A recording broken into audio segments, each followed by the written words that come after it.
विद्यार्थी मित्रांनो, देशाची लोकसंख्या जी मर्यादेपेक्षा मोठ्या प्रमाणात वाढली, म्हणजेच अतिरिक्त लोकसंख्या ही जी वाढली, जी कल्पनाही करू शकत नाही, अशा प्रकारची लोकसंख्या वाढली, ज्याला आपण लोकसंख्येचा विस्फोट असं म्हणतो. म्हणजेच मर्यादेपेक्षा वाढीचं प्रमाण जास्त असणे, ज्याला आपण एक प्रकारचा लोकसंख्या विस्फोट असं म्हणता येईल. जे इथे तुम्हाला या चित्रावरून स्पष्ट होईल लोकसंख्या विस्फोट कसा आहे ते. जिथे मर्यादित लोकसंख्या असेल तिथे ही परिस्थिती दिसून येते. जिथे अमर्यादित स्थिती आहे, जी कल्पनाही करू शकत नाही, इथे केवळ ड्रायव्हरचा चेहरा दिसतोय गाडी चालवण्यापुरता, एवढी लोकसंख्या या ठिकाणी या वाहनावर बसलेली आहे. अर्थात हे उदाहरणादाखल आहे की देशाची स्थिती आजची कशी आहे, तर अशी आहे जी पूर्वी अशी होती. म्हणजे ही अशी स्थिती होण्यापाठीमागचं कारण काय आहे? म्हणजेच देशाची लोकसंख्या ही मर्यादेपेक्षा वाढण्याचं कारण काय आहे? एकाएक असा लोकसंख्या वाढीचा विस्फोट देशामध्ये का झाला? याच्या पाठीमागं पहिलं कारण आहे जन्मदरामध्ये वाढ झाली. म्हणजेच देशामध्ये जन्म घेणाऱ्या बालकांचं प्रमाण वाढलं, त्यामुळे लोकसंख्या वाढली. आणि दुसरीकडं देशामध्ये मृत्यू पावणाऱ्यांची संख्या कमी झाली, म्हणजेच मरणाऱ्यांची संख्या कमी झाली. इथे या ठिकाणी या तक्त्याचा जर आपण अनुभव घेतला, 1901 मध्ये जन्मदर प्रमाण किती होता? 49.2. तर त्यावेळी मरणाऱ्यांचं प्रमाणसुद्धा किती आहे? 42.6. आणि ती स्थिती जर आपण पाहिली 2011 मध्ये जन्माचं प्रमाण किती आहे? 20.97 आहे. मात्र मरणाऱ्यांचं प्रमाण किती आहे? 7.48. जे 1911 मध्ये किती होतं? 42.6. जो आज 2011 मध्ये 7.48. म्हणजेच जेवढे जन्माला येत आहेत त्यातून मरणारे किंवा मृत्यू पावणारे यांची संख्या फार कमी झालेली आहे. त्यामुळं जिवंत राहणाऱ्यांची संख्या वाढत आहे. अर्थात लोकसंख्या वाढ ही मोठ्या प्रमाणात होत आहे.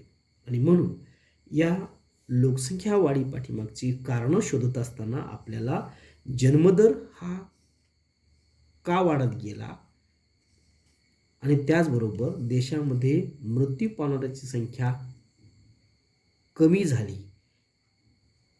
ज्यामुळे लोकसंख्या वाढली, तर ही मृत्यू पावणाऱ्यांची संख्या कमी का झाली, हेही कारण लोकसंख्या वाढीसाठी कारणीभूत आहे. तर या मृत्यूदराची पण कारणं कोणती आहेत आणि जन्मदराची कारणं पण कोणती आहेत,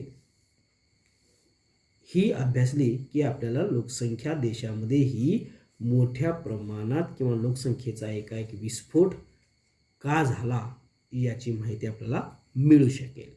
आता इथे वाढत्या जन्मदराचं कारण जर आपण पाहिलं तर इथे पहिलं कारण आहे निरक्षरता. निरक्षरता म्हणजेच लिहिता वाचता न येणे, ज्याला आपण निरक्षर म्हणतो. आणि देशामध्ये निरक्षरतेचं जर प्रमाण खूप होतं, आता अलीकडच्या कालावधीमध्ये हे प्रमाण कमी झालेलं आहे. पण आज 2 ते 3 दशक पूर्वी जर आपण विचार केला तर देशातील लोकांची लिहिता वाचणाऱ्यांची संख्या कमी होती आणि त्यामुळं निरक्षर लोकांना लग्न लवकर करणं योग्य आहे की अयोग्य आहे याची अजिबात कल्पना नव्हती. आणि त्यामुळं निरक्षर लोकांची लग्न व अपत्य यांच्या बाबतीतील प्रवृत्ती अत्यंत ताठर होती. म्हणजेच निरक्षर लोकांना चांगलं वाईट या बाबीची कुठल्याही प्रकारची कल्पना नव्हती आणि त्यामुळं देशातील जनता ही लवकर लग्न करायची. त्याचबरोबर स्त्रियांचा निरक्षरतेचं प्रमाण जास्त असल्यामुळं इथे लोकसंख्या वाढल्यामुळं चांगले किंवा वाईट परिणाम होतील याची कल्पना नव्हती, तशा प्रकारचा अभ्यास नव्हता, तशा प्रकारची कुठल्याही प्रकारची समाजामध्ये माहिती उपलब्ध व्हायची नाही आणि त्यामुळं मोठ्या प्रमाणात या निरक्षरतेचा परिणाम म्हणून देशामध्ये मोठ्या प्रमाणात बालकाला जन्म दिलं जाऊ लागलं आणि त्यामुळं जन्मदराच्या या वाढतं परिणाम किंवा प्रमाण हा लोकसंख्या वाढीला कारणीभूत ठरला. त्याचबरोबर लोकसंख्या वाढ होण्यापाठीमागं जो कारण आहे दुसरं, विवाहाची सार्वत्रिकता. भारतामध्ये विवाह म्हणजे एक धार्मिक आणि सामाजिक कर्तव्य समजलं जातं आणि त्यामुळं म्हणजेच मुलं वयाला आली आणि त्या मुलांचं लग्न केलं, विवाह केला म्हणजे आईवडील सहजमध्ये म्हणून जातात, माझी एकदा जबाबदारी संपली, माझं एक कर्तव्य झालं. मुलाला जन्म दिला, मुलांचं संगोपन केलं, त्यांना लहानाचं मोठं केलं आणि मोठं झाल्यानंतर 2 हातचे 4 हात झाले म्हणजे पोरापोरींची हातं मी पिवळी केली असं म्हटलं, मग सहज म्हणणं म्हणजे त्यांची जबाबदारी पूर्ण करणं अशी जी प्रवृत्ती आज आपण अनुभवतो, ही पूर्वीच्या कालावधीमध्ये प्रत्येक पालकांची मोठी जबाबदारी समजली जायची. मुलामुलींचं लग्न हे एक वेगळं कर्तव्य समजलं जायचं आणि त्यामुळं जन्माला येणाऱ्या प्रत्येक मुलांचा हे जातीने लग्न लावून द्यायचे आणि त्यामुळं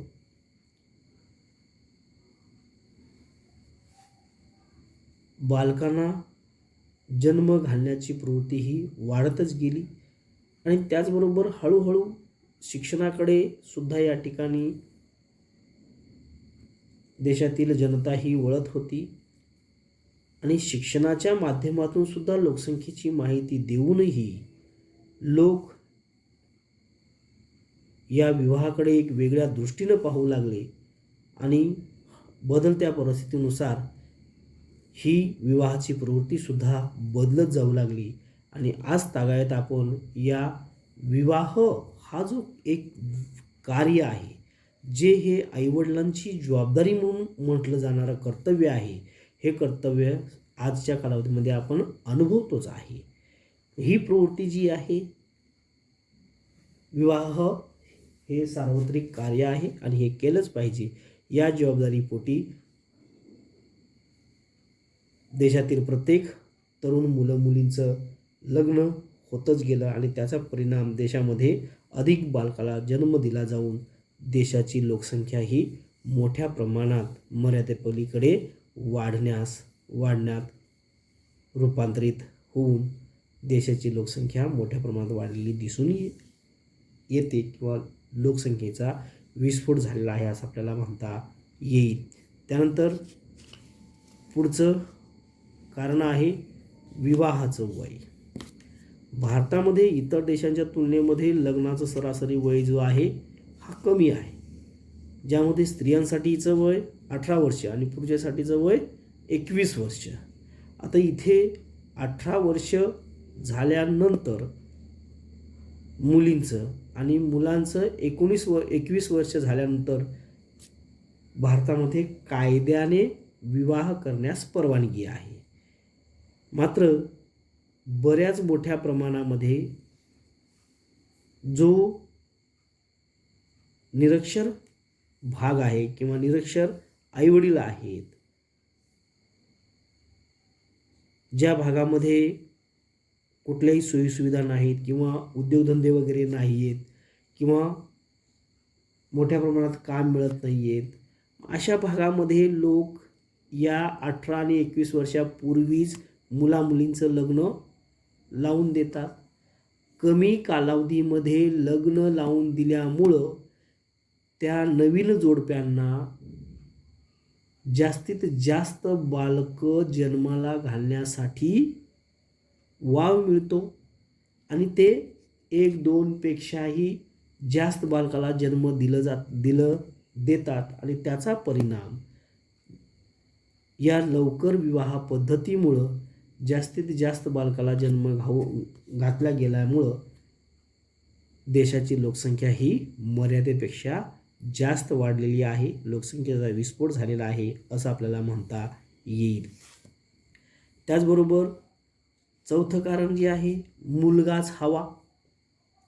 हा टास आजही भारतामध्ये पुरुषप्रधान कुटुंब पद्धती मोठ्या प्रमाणात दिसून येते. आणि शिकलेलीच काय, न शिकलेली लोक तर मुलगा हा घरचा दिवा असतो, परिवाराचा वारस असतो, अशी जी ही म्हणण्याची प्रवृत्ती विचारात घेऊन मुलगा हवा या गोष्टीकडे, या प्रवृत्तीकडे प्रत्येक पती पत्नी विचार करून त्या मुलाच्या हव्यासापोटी एकापेक्षा अनेक बालकांना जन्म देऊ लागली आणि त्यामुळं लोकसंख्या ही वाढत चालली. म्हणजेच प्रत्येक पालकांचा असा समज झाला, 1, 2, 3 मुली झाल्या, त्यानंतर मुलगा नाही, चौथी मुलगी झाली, मग मुलगा होईल, या आशेपोटी एकापेक्षा जास्त, म्हणजेच घरचा वारस, परिवाराला वारस पाहिजे या दृष्टिकोनातून एकापेक्षा जास्तीत जास्त मुलांना किंवा इतर त्या आईवडिलांच्या किंवा त्या जोडप्यांच्या मनामध्ये जे काही स्वप्न असेल त्या स्वप्नापोटी अनेक बालकांना जन्म दिला गेल्यामुळं भारतामध्ये मोठ्या प्रमाणात देशाची लोकसंख्या वाढण्यास हा मुलगाच हवा असा जो अट्टहास प्रत्येक देशातील जोडप्यामध्ये किंवा परिवारामध्ये दिसून येतो, त्याचा परिणाम लोकसंख्या वाढीस कारणीभूत ठरतो. त्यानंतर संयुक्त कुटुंब पद्धती. आता देशातील बरेच परिवार हे एकत्र जीवन पद्धतीने जगत असतात. संयुक्त कुटुंब पद्धती म्हणजे एकाच परिवारामध्ये अनेक लोकांची संख्या किंवा अनेक भाऊ बहीण जे जीवन जगतात, एकत्र राहतात, ज्याला आपण संयुक्त कुटुंब पद्धती असं म्हणतो. आणि ही संयुक्त कुटुंब पद्धती मध्ये जीवन जगत असताना संपूर्ण परिवार चालवण्यासाठी या परिवारातील कोण्या एका व्यक्तीवर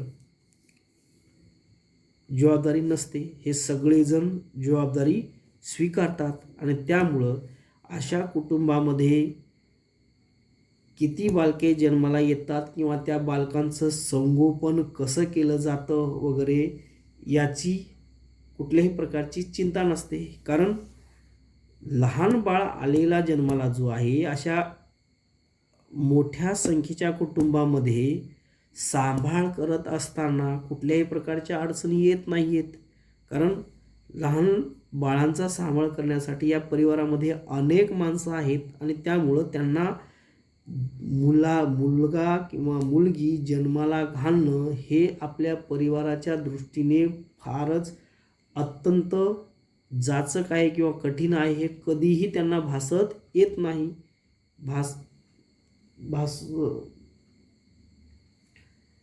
म्हणजेच अडचणीचं जात नाही आहे. त्यामुळं या संयुक्त कुटुंब पद्धतीमध्ये अनेक बालकाला जन्म दिला गेला आणि त्याचा परिणाम लोकसंख्या ही मोठ्या प्रमाणात वाढलेली दिसून येते. बघा, आपण आजच्या परिस्थितीमध्ये आपण विचार करतो आहोत, ही परिस्थिती विचार करण्याची आजच्या कालावधीमध्ये जी आहे ती त्यावेळी नव्हती. कारण आज हम दो हमारे दो, हम दो हमारा एक ही परिस्थिती थोड्याफार प्रमाणात शिक्षणाचा प्रसार झाल्यामुळं दिसून येते आहे. मात्र त्यावेळी आज आपण ज्या ज्या प्रश्नांना, ज्या ज्या समस्यांना सामोरे जातो आहोत आणि जीवन जगतो आहोत, एक 2 मुलांना त्यांच्या सर्व प्रकारच्या खाण्यापिण्यापासून ते आरोग्य, शिक्षणाच्या सोयी सुविधा उपलब्ध करून देताना आपली फरफट कशी होते आहे आहेत ते आपले आईवडील, आपले बहीण भाऊ हे अनुभवत आहेत. परंतु त्यावेळी तसं नव्हतं. जिथे अडचण आली तिथे काका, मामा, दादा, बहीण भाऊ कोणीही आधार द्यायचे, मदत व्हायची, कसलीही अडचण दूर केली जायची आणि ती अडचण मात करून पुढे जायची. कारण तिथे एकोपा होता, एकत्रितरित्या जीवन जगत होते. त्यामुळं कसली मोठी अडचण आली की ती अडचण सहजरित्या दूर करता यायची. आता आई वडिलांशिवाय दुसरा कोणीही अडचणीला मदत करण्यासाठी येत नाही. अहो, शेजारी पाजारी आपण जीवन जगत असताना शेजाऱ्याच्या घरात जरी भांडण मारामारी चालू असेल तरी आपण त्याला सोडवायला सुद्धा जात नाही आहे. मग दे, आपल्याला काय करायचं आहे, त्यांच्यात सामील होऊन त्यांच्यामध्ये आपल्याला पडायचं नाही असा विचार करतो आपण.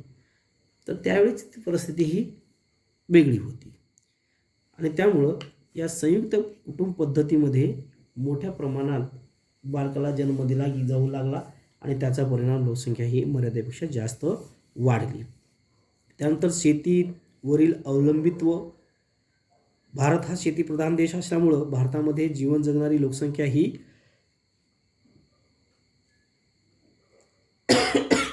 कृषीप्रधान होती आणि त्यामुळं देशातील जवळजवळ शेती ही माणसाच्याच सहकार्याने म्हणजे मनुष्याच्याच आधारे केली जायची. मनुष्यबळावरच ही शेती भारतामधील अवलंबून होती. त्यामुळं कुटुंबातील अपत्यांची संख्या जेवढी जास्त तेवढी शेतात काम करणाऱ्या व्यक्तींची संख्या वाढते असा समज विचारात घेऊन लोक एकापेक्षा जास्त बालकांना जन्म द्यायचे आणि त्याचा परिणाम लोकसंख्या वाढ ही मोठ्या प्रमाणात झालेली दिसून येते. आता शेतावर एकापेक्षा जास्त जर माणसं जर राहिली तर शेतीतलं काम हे चांगलं होतं बाबा असं जी म्हणण्याची प्रवृत्ती आहे. म्हणजे कुणाला बोलवण्याची गरज नाही आहे, मजूर लावण्याची गरज नाही आहे. आपापला मोठा परिवार असेल, आपल्या परिवारामध्ये जास्त संख्या असेल तर सगळेच्या सगळे एकाच दिवशी आपण शेतावर जाऊन बरीच मोठी कामं शेतीवरची जी आहे ती करू शकतो. या समजामधून एकापेक्षा जास्त बालकांना जन्म दिला जायचा, ज्याचा परिणाम हा लोकसंख्या वाढीमध्ये झाला असं आपल्याला म्हणता येईल. पुढचं कारण आहे जन्मदर वाढण्याचं दारिद्र्य, गरिबी हा सर्वात मोठी बाब या देशातील जनतेमध्ये दिसून येते. कारण ज्यांना 3 वेळेचं जेवण पोटभर मिळत नाही अशा प्रकारचं जीवन जगणारी लोक ज्याला आपण दारिद्र्य म्हणतो. अन्न वस्त्र कपडा म्हणजे अन्न वस्त्र निवारा या 3 मूलभूत गरजा ज्या पूर्वीच्या कालावधीमध्ये होत्या या परिपूर्ण उपलब्ध व्हायच्या नाही. पोटभर खायला अन्न न मिळणे, अंगभर कपडा न मिळणे आणि डोक्यावर छत चांगलं नसणे अशी स्थिती ज्याला दारिद्र्याचं जीवन आपण म्हणतो. आणि तशा परिस्थितीमध्ये हे लोक मोठ्या कुटुंबाची अपेक्षा करायची. म्हणजेच जरी आपल्याला खायला प्यायला 1-2 वेळेचं जरी मिळत असेल तरी या परिवारामध्ये निरक्षरपणा जास्त होता. आणि अशा परिवारामध्ये गरीब लोकांमध्ये अशी धारणा होती की जास्त मुलं म्हणजे अधिक उत्पन्न प्राप्त करता येईल असा जो समज. परिवारामध्ये आपण एकापेक्षा जास्त कमवणारे जर असू तर जास्तीत जास्त संपत्ती, जास्तीत जास्त पैसा गोळा करता येईल ही भावना मनात ठेवून या गरीब परिवारामध्ये अनेक बालकं जन्माला घातली जायची. एकापेक्षा जास्त बालकं जन्माला घातल्यामुळं कारण जास्त माणसं राहू तर आपण जास्त पैसे कमवू अशी जी त्यांची धारणा होती या धारणेतून एकापेक्षा जास्त बालकांना जन्म दिला गेला आणि त्याचा परिणाम मोठ्या प्रमाणात लोकसंख्या वाढलेलं दिसून येत आहे. त्याचबरोबर शेवटचं जे कारण आहे कुटुंब कल्याण कार्यक्रमाचे अज्ञान. म्हणजेच कुटुंब नियोजन हा जो कार्यक्रम भारत सरकारने देशामध्ये राबवला याबाबतची बऱ्याच प्रमाणामध्ये लोकांपर्यंत माहिती पोच झाली नाही आणि त्यामुळं वेळीच बालकांची संख्या मर्यादित ठेवून कुटुंब नियोजनाचं कार्यक्रम लोकांनी हाती घेतलं नाही आणि त्यामुळं लोकसंख्येवर नियंत्रण करता आले नाही आणि ज्याचा परिणाम लोकसंख्या ही मोठ्या प्रमाणात वाढलेली दिसून येते आहे. आज जसं प्रत्येक परिवारापर्यंत या कुटुंब नियोजनाच्या कार्यक्रमाची माहिती ग्रामीण भागात अंगणवाडी सेविकेपासून ते जिल्हा रुग्णालयापर्यंत परिपूर्ण माहिती आहे. तशी माहिती खेड्यापाड्यापर्यंत त्या कालावधीमध्ये तशी नव्हती आणि त्यामुळं हा कुटुंब नियोजन कार्यक्रम काय आहे हे नेमकं माहीत नव्हतं. आणि त्यामुळं 1, 2, 3 झाली, 4 झाली तरीही त्याकडे बालकाला जन्म घालण्याची प्रवृत्ती कशी थांबवावी यावर काय उपाय आहे हे माहीत नसल्यामुळं, या कुटुंब नियोजन कार्यक्रमाची माहिती नसल्यामुळं एकापेक्षा अनेक बालकाला जन्म दिला गेला आणि त्याचा परिणाम देशामध्ये लोकसंख्या ही भरमसाठ वाढलेली आपल्याला दिसून येईल. आता लोकसंख्या वाढीसाठी मृत्यूदरामध्ये घट होऊन त्याचा परिणाम लोकसंख्या कशी वाढली याचं विवेचन पुढच्या व्हिडिओमध्ये, कारण हा व्हिडिओ मोठा होत चाललेला आहे.